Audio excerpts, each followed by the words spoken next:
இப்போ ஃபோன் நோண்டுறதே எப்படி ஈஸியாக செய்கிறது அப்படிங்கிறத உங்களுக்கு சொல்ல போகிறேன். செட்டிங்ஸில் போயிட்டு நான் கிளிக் பண்ணுறதை கிளிக் பண்ணிக்கோங்க.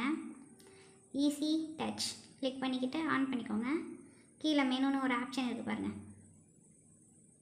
பண்ணிக்கோங்க. இதோ ஆடு அப்படிங்கிறதுல போயிட்டு உங்களுக்கு தேவையான முக்கியமான ஆப்ஸை ஆட் பண்ணிக்கோங்க.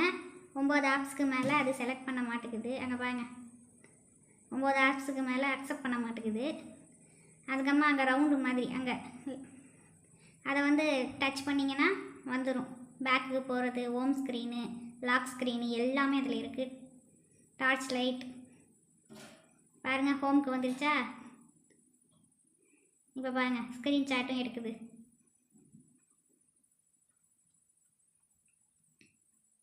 பாருங்கள், கேல்குலேட்டர் கூட அதில் இருக்குது. ஏன்னா முக்கியமானதில் நான் சூஸ் பண்ண ஆப்ஸ் எல்லாம் இருக்குது பாருங்கள். எதுக்குள்ளே வேணால் நீங்கள் உள்ளே போய்க்கலாம். பாருங்கள், நான் உள்ளே போயிருக்கேன். பாருங்கள், சூப்பராக டான்னு வேலை முடியும். அதுக்கப்புறமா அந்த ரவுண்டு மாதிரி இருக்குல்ல, அதை லேசாக உள்ளே தள்ளுனாலே போதும். அது பாட்டுக்கு தெரியாதபடி தான் இருக்கும்.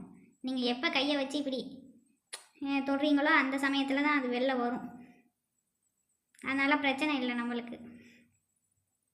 அதுவும் யூடியூப் வீடியோஸ்னால் பார்க்கும்போது ரவுண்டாக இருக்கும்னு நினைக்காதீங்க. அது பாட்டுக்கு தனியாக ஒரு இடத்துல இருக்கும். அதை நாம் இப்படி டச் பண்ணி இழுத்து விட்டால் போதும், அது வரும். அதை உள்ளே தள்ளி விட்டால் அது பாட்டுக்கு போயிடும். உங்களுக்கு இது பிடிச்சிருந்துச்சுன்னா லைக் பண்ணுங்கள், ஷேர் பண்ணுங்கள், கமெண்ட் பண்ணுங்கள், மறக்காமல் சப்ஸ்கிரைப் பண்ணுங்கள் கைஸ்.